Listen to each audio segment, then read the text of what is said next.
Okay, as a trader, kamar yadda na faɗa, abin da ya kamata ka fara sani as a trader shine bayan ka fahimci basic, candlestick, pips, lot size, leverage, margin, equity da sauransu. So first thing abin da ya kamata ka fara gani sani shine market structure. Market structure ko kuma abin da ake kira price action. Price action. So duka is almost the same. Market structure or price action. So price action shine yanda kasuwar take tafiya. Shine yanda kasuwar take tafiya. In short, idan market ya tafiya higher high ya tafiya in off trend yana forming abin da ake kira higher highs, higher lows, higher high, higher low, higher high, higher low, higher high, higher low. So wannan basically shine off trend. Market yana tafiya bullish kenan. Bullish trend. Ko kuma ce off trend. So wannan duka ɗaya ne, bullish trend or off trend. Saboda me yana tafiya higher highs, higher lows, higher highs, higher lows. Ko kuma turancin smart money su kuma suna kiran shi Bos Choch, ana kiran su nan wurin Choch. Nan kuma Bos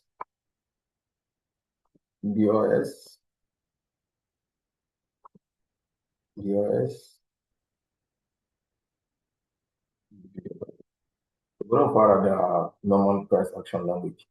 To nan wurin da ma ke fara breaking da yake nan ana kiran shi da higher high.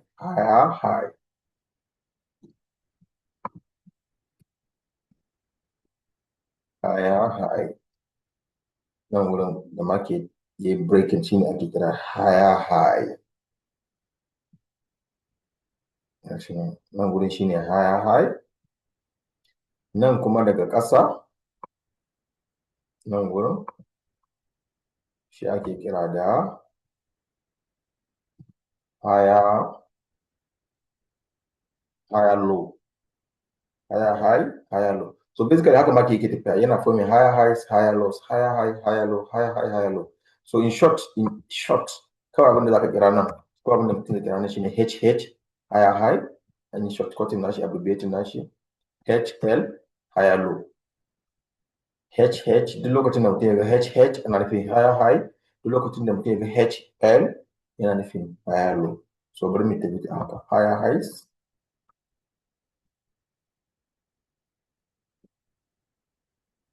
higher high, higher high.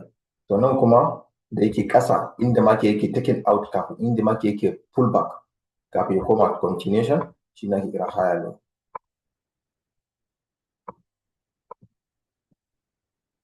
So yadda kasuwar take tafiya shine duk lokacin da market ya tafi daga higher high zai dawo abin da ake kira farkon move shi ne ake kira impulse.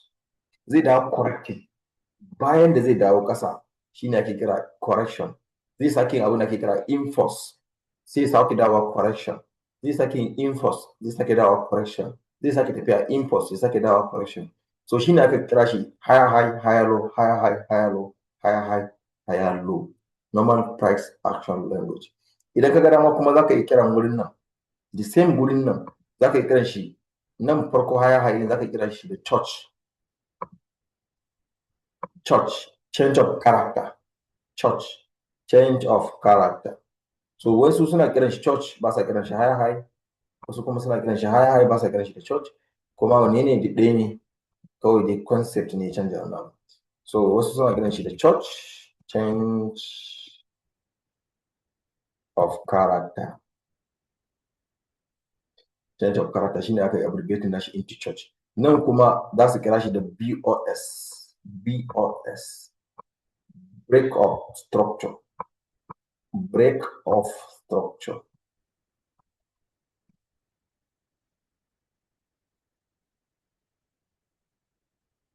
Break of structure.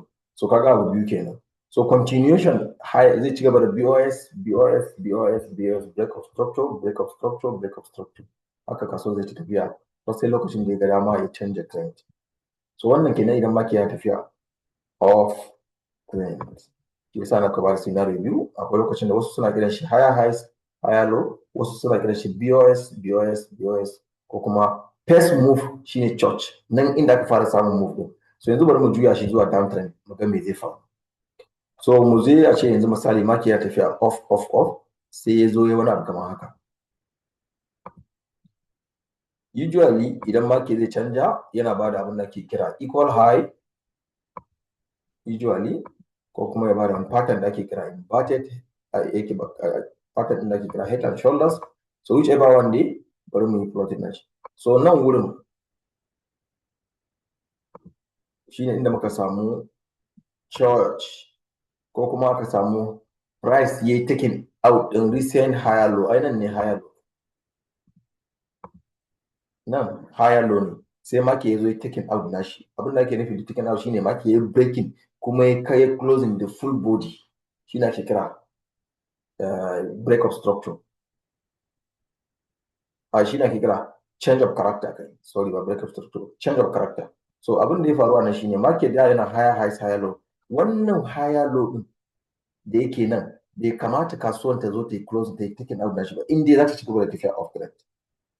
So sai ta zo ta yi, so an samu abin da ake kira change of character. At the same time market ya canja daga buy zuwa sell. So akwai abin da ake kira trend line, in mutum zai floating trend line daga sama zuwa ƙasa zai ga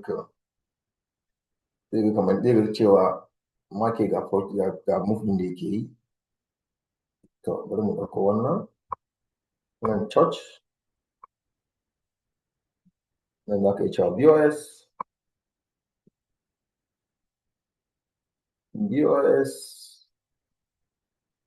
Amfanin abin da yasa nake haɗawa biyu saboda mutum ya san menene shi. Smart money SMC traders su ba sa kiran wani higher low, amma normal price action traders su suke kiran wannan higher low. Okay, sorry, nan BOS ne.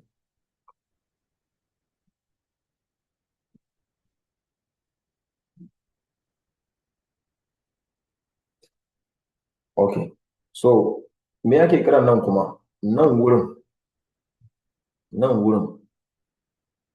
da market ya fara forming me ake kiran saman nan tukunna, saman nan. So usually idan market zai juya daga off zuwa down, akwai abin da ake kira equal high. Market zai bada EQ, equal high. So in market ya forming din equal high, to definitely zai nuna maka cewa akwai alamun kasuwa zai canja. Saboda me yasa? Wannan gurin da ya kamata ya haka, wannan gurin ya kamata a same shi haka, so bai ba, sai ya zo tsaya daidai nan, so ya bada abin da ke kira equal high. So wannan indication na cewa market zai iya canjawa. So equal high na shi ma akwai turanci da ake kiran shi based on price action language, ana kiran shi da EQ, equal high. Za mu zo mu magana kan equal low. So nan an samu equal high. So nan gurin kuma ya zama lower high.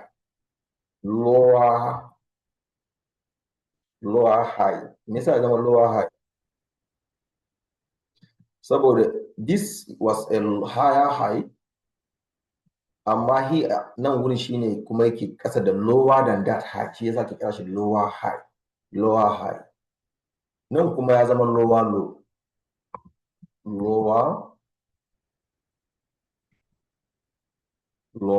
Nan wurin ya zama lower low. So ka dinga gane concept. Lower low. So wasu in ka gara ma ka kira shi lower low, in ka gara ma ka cewa shi za ka yi cewa church. So abin da yake faruwa na shine duk lokacin da ka ce lower high, to kana nuna cewa market yana tafiya down trend. Duk lokacin da ka ce higher low, ka nuna cewa market yana tafiya up trend. Amma in ka zo ka ce church, BOS, newbie ba lallai fahimci market yana tafiya down trend ba ko up trend. So shine bambancin kawai. Amma duk ɗaya ne, market just concept ne kuma language ne aka canja. Lower high in short ana kiran wannan lower high din LH, ana kiran wannan lower low din LL. That's the main short, that's the shortcut. LH, LL, lower low, lower low, nan wurin lower high,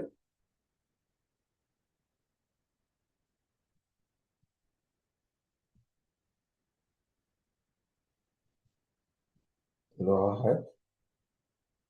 So haka market yake tafiya, price action ko kuma market structure. Idan ka fara duk lokacin mutumin da bai fahimci market structure ba, kar ma ya ɓata lokacin shi a wajen wani neman strategy. This strategy da za ka koya mishi sai ya samu matsala. Duk strategy da za ka koya sai ka dawo ka koyi market structure. Saboda market structure shine backbone, kashin bayan trading. Price action in kasuwar haka take tafiya kawai, no matter what. Market ba zai taɓa maka tafiya pull off ko kuma way down ba, no, yana tafiya ne in structure. So haka yake tafiya.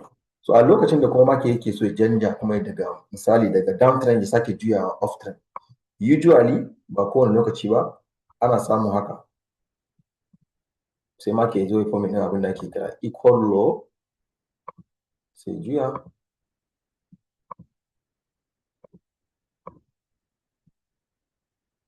yawa. So nan wurin market ya form ɗin wasu suna kiran shi double bottoms, bari ba mu zo maganar chart pattern ba, amma nan in short dai equal low ne, is equal low. Me yasa equal low? Equal low, they are all lows, equal lows.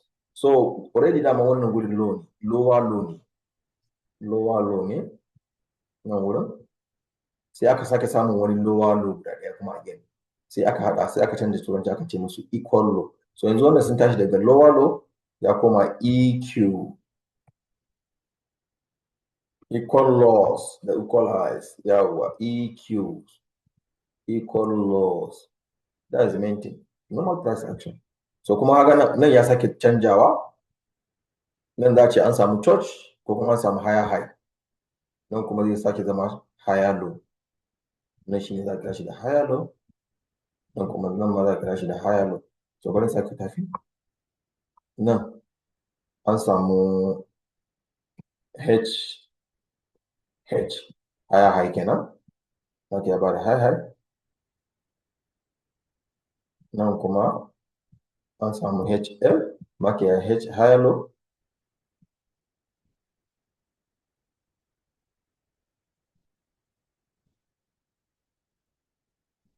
okay. So wannan haka ke tafiya. So wannan HH ne, shine high high,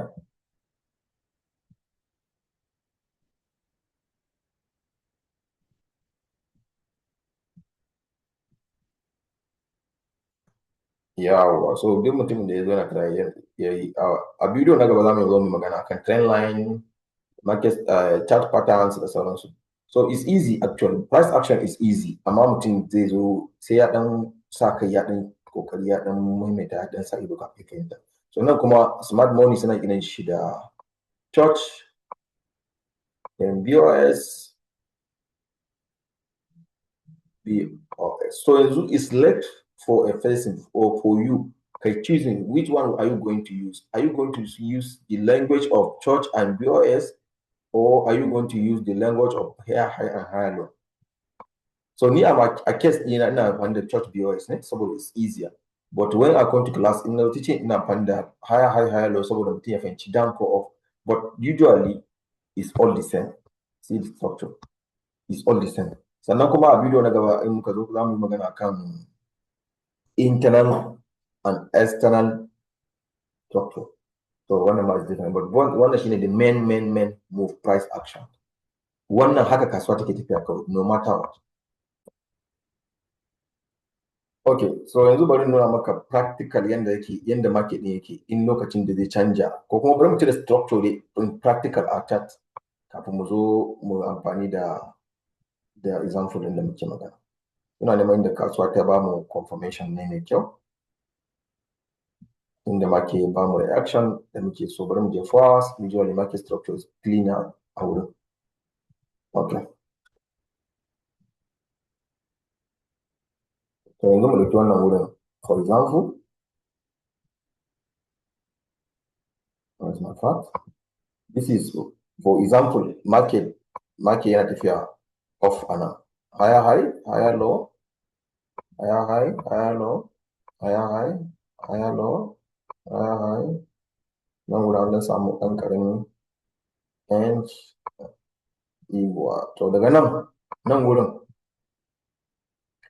nan gurin duk wanda ya san trade ya san an samu aggressive move to the downside. Bari mu je gaba saboda wannan bai fita da kyau ba, kamar akwai weak. So imagine higher highs, higher low. Nan wurin an samu change of character.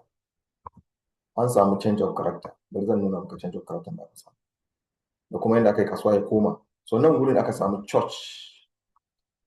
Church. Imagine, garuwa fa kasuwan tana higher highs, higher lows, higher highs, higher lows. Bari mu share drawing din nan. Mu cire just church. Nan wurin an samu church.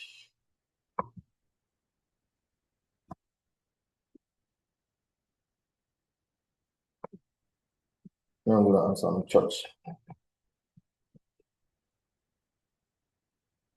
Nan shi ne aka samu church. So wannan daga nan, kai as a trader, ni as a trader na na san church ina tun daga sama ne, but as a newbie zan ce ko kuma as a trader tun daga nan ka fahimci cewa market ya baka change of character ko kuma ya canja daga higher high zuwa higher low zuwa lower high. Imagine where is my test?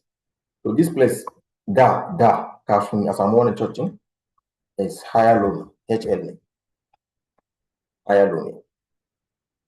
Me yasa? Saboda kasuwar in za ta ci gaba da off bai kamata ya taken out din wannan gurin ba. Wannan gurin bai kamata a samu breakout. So abin da yake faruwa shine duk lokacin da market ya bada church dole zai koma ya samu wani imbalance ya filling ko kuma ya samu wani order block ko wani, muna amfani da Fibonacci wajen anticipating ina ne kasuwan za ta juya. So wannan correction din nan shine ake kira lower high, sai kasuwa ta ci gaba da down. So akwai abin da muke yi mu gane cewa ina ne kasuwan za ta dawo kafin ta juya. Kaga nan wurin bari mu zo ƙasa. We are not supposed to do that, but za mu zo ƙasa saboda mutum ya fahimci me yake gani. Idan ka zo ƙasa, okay, akwai abin da muke duba, akwai OB, muna duba order block, sannan muna duba imbalances, FBG, sannan muna duba resistance ko kuma muna duba ranges da sauransu. Amma dai tun anan wannan ya nuna maka cewa kasuwan nan wannan gurin is good selling zone. Guri ne da ya kamata kasuwa ta sell. So akwai abubuwan da zaka duba, amma for now ka fahimci structure. Mutum ya gane structure. Shin kasuwan tana zuwa off ne ko tana zuwa down? Idan ka fahimci structure ko babu wasu conferences da yawa zaka yi trade. The more ka fahimci market structure, duk lokacin da more especially a high time frame daga 4 hour, ka fahimci market yana sell sai ya juya ya fara buy. Abu biyu ya kamata kawai ka sani. In dai zaka yi amfani da kawai order block ko imbalance ko kuma Fibonacci, abu ukun nan ka dauki daya, zaka yi trading naka successful with just 2 conferences. Market structure ka hada shi da order block ko ka hada shi da imbalance ko ka hada shi da Fibonacci, zaka yi trading naka successfully zaka yi trading naka.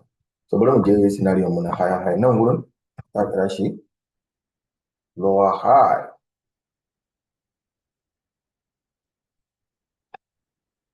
Lower high.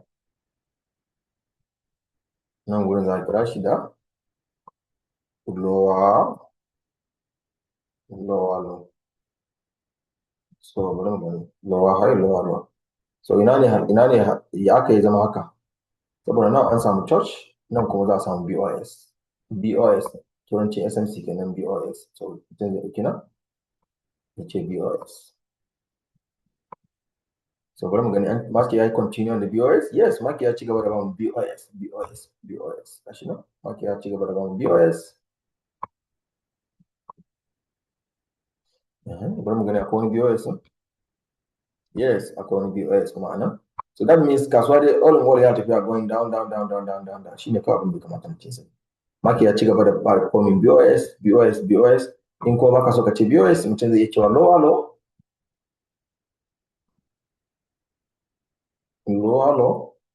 So bari mu gani akwai wani BOS.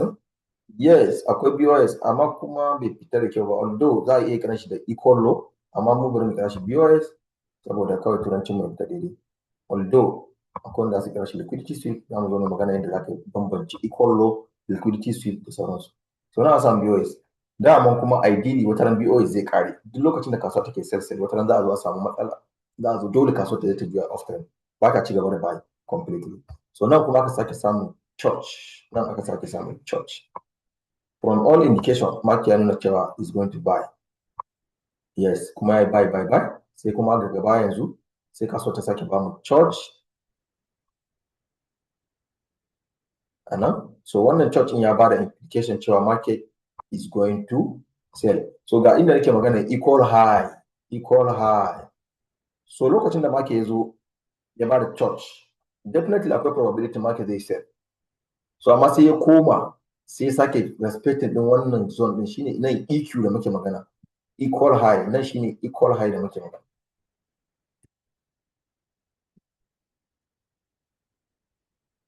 Equal high. So kaga perfect example, market ya bada equal high sannan ya ci gaba da dumping. Usually kuma wannan shine pattern din da market yake.